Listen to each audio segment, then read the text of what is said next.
Amma, I have a major issue answering that question. నా problem ఏంటో చెప్తా నేను. మేము ప్రజా సమస్య మీద ఒక పోరాటం చేస్తాం, లేదా ఒక ప్రెస్ మీట్ పెడతాం. అదే పనిగా మేము ప్రెస్ మీట్ పెట్టి ఇంత స్టడీ చేసి దీని మీద ఇంత కష్టపడి ఇంత మాట్లాడతాం. తీరా మీరేమో అంత సబ్జెక్ట్ అయిపోయాక ఇలాంటిది ఏదో ఒక ప్రశ్న అడుగుతారు. యా, సో ఇదంతా మర్చిపోతారు. మీరు హైలైట్ చేసే ఏకైక విషయం ఏమిటి అంటే, నేను జగన్మోహన్ రెడ్డి గారి మీద ఏం చెప్పాను, నేను జగన్మోహన్ రెడ్డి గారిని ఖండించాను, ఇది ఒక్కటే హైలైట్ అవుతుంది. ఇది ఎక్కడి న్యాయం అని అడుగుతున్నాం. మేము మమ్మల్ని సాక్షి టీవీ ఎలాగో కవర్ చేయదు, సాక్షి ఛానల్, సాక్షి టీవీ, సాక్షి మీడియా ఎలాగో కవర్ చేయదు. మిగతా మీడియా అంతా మేము జగన్మోహన్ రెడ్డి గారికి వ్యతిరేకంగా మాట్లాడితే ఆ బిట్ మాత్రమే కవర్ చేస్తారు. మేము ఎట్లా సర్వైవ్ అవ్వాలి? This is not right.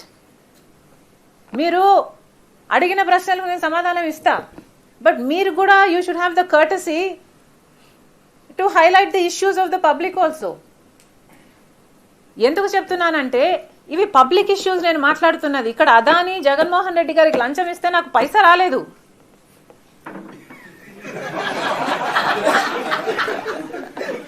నాకు రావాలని నేను అంటలేదు, నాకు సంబంధం లేదని చెప్తున్నా. ఈరోజు వాస్తవానికి నేను జగన్మోహన్ రెడ్డి గారి గురించి ఇలా మాట్లాడకపోతే, ఆయన అవినీతి ఎత్తి చూపకపోతే, ఆయనకు వ్యతిరేకంగా మాట్లాడకపోతే నా ఆస్తి నాకు ఇచ్చేస్తానంటున్నారు. నిజానికి నాకు మాట్లాడకపోతేనే లాభం, కానీ మాట్లాడడం నా బాధ్యత. నేను కాంగ్రెస్ పార్టీ అధ్యక్షురాలిని, ఇది నా విధి. మాట్లాడడం నా బాధ్యత కాబట్టి పని కట్టుకొని ఇప్పుడు ప్రభుత్వానికి వ్యతిరేక అవినీతి బయట పడినప్పుడు మాట్లాడడం మా విధి. ఇలాంటివి కూడా కొంచెం కవర్ చేయాలి కదా. ఒక్క నిమిషం, ఇది అయిపోయినాక I will come back to that. So దయచేసి please have the courtesy to give us some coverage for the public issues also. Congress party is a national party. Congress party అధికారంలో ఉన్నప్పుడు ఎన్నో అద్భుతమైన పథకాలు చేసిన పార్టీ. ఇప్పుడు అధికారంలో లేనంత మాత్రాన, ఆంధ్ర రాష్ట్రంలో ఇది చిన్నదైనంత మాత్రాన Congress party is not a small party. Congress party is the only party that can save the country today. So దయచేసి మేము చేస్తున్న ప్రజా కార్యక్రమాలకు కూడా కవరేజ్ ఇవ్వండి. ఇక మీరు అడిగిన ప్రశ్న, జగన్మోహన్ రెడ్డి గారు మొన్న నేను బాలకృష్ణ గారి బిల్డింగ్ నుంచి, ఆ ఐపీ అడ్రస్ నుంచి నా మీద తప్పుడు ప్రచారం జరిగింది అని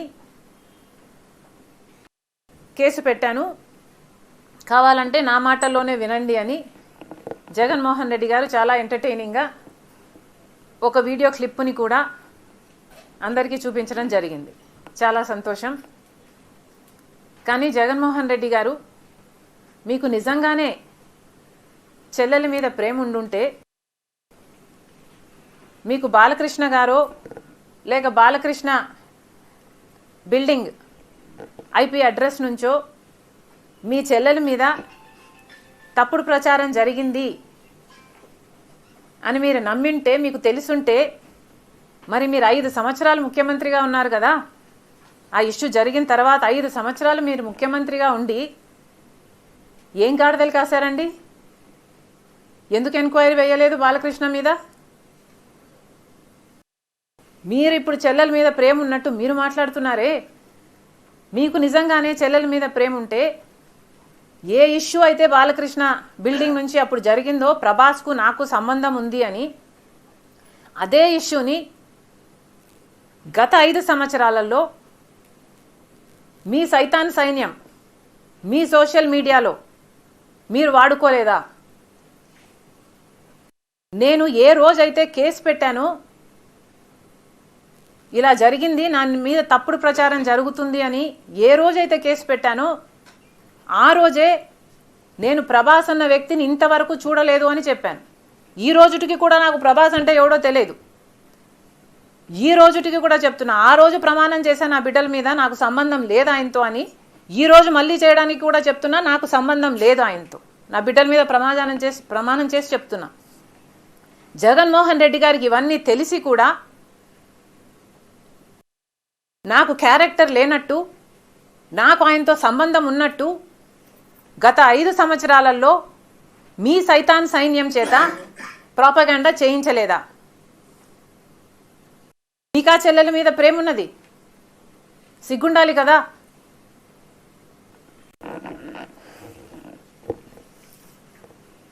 మళ్ళీ నా వీడియోనే ప్లే చేసి మళ్ళీ ఆయనకు మైలేజ్ వచ్చేటట్టు వాడుకుంటున్నారు.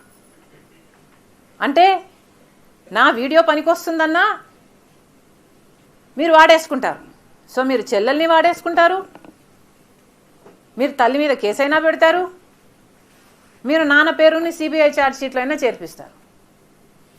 మీరు ఏమైనా చేయగలరు, మీకు మీరే సాటి సార్.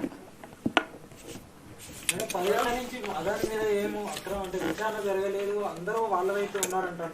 ఈ అంశం మీద విచారణ జరిపిస్తారు, బ్లాక్ లిస్ట్ పెడతారని కేంద్రం ఎట్లా అనుకుంటున్నారు మీరు? అదాని మోడీ ఇద్దరు ఒకటే అంటున్నారు. ఒక్కటే అంటున్నాం, అదే కదా రాహుల్ గాంధీ గారు పదే పదే చెప్తున్నది ఏమిటి? అదాని మీద ఎందుకు యాక్షన్ తీసుకోవటం లేదు? అదాని మోడీ గారి మనిషి కాబట్టే 10 సంవత్సరాలలోనే ఇంత చిటికెలో పైకొచ్చినట్టు వచ్చేసాడు కదా. ఇది అన్యాయం కదా, ఎంక్వైరీ జరగాలి కదా. మన ఏజెన్సీలు ఆయన అవినీతిని కనుక్కొని ఉండాల్సింది కదా. ఎక్కడో అమెరికాలో బయటపడ్డం ఏమిటి? వీళ్ళు గాడిదలు కాస్తున్నారా? గుడిగురాలకు వెంట్రుకలు వీక్తున్నారా? ఏం చేస్తున్నారండి? ఇప్పుడైనా మేల్కోండి. ఇప్పుడు ఎక్స్ట్రడిషన్ ట్రీటీ ప్రకారము మోడీ గారి దగ్గర ఉన్న ఈ 2 ఆప్షన్స్.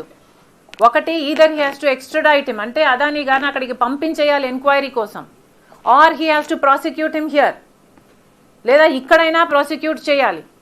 సో మోడీ గారు సమాధానం చెప్పాలి. ఇప్పుడు ఏం చేయబోతున్నారు? ఇంత అవినీతి బయటపడింది. జగన్మోహన్ రెడ్డి గారు మోదీకి దత్తపుత్రుడు. ఏం చేయబోతున్నారు? ఎంక్వైరీలు వేసే దమ్ముందా? మీరు నిజంగానే దేశం కోసం పనిచేసే వాళ్ళ, ప్రజల కోసం పనిచేసే వాళ్ళ? నిరూపించుకోండి.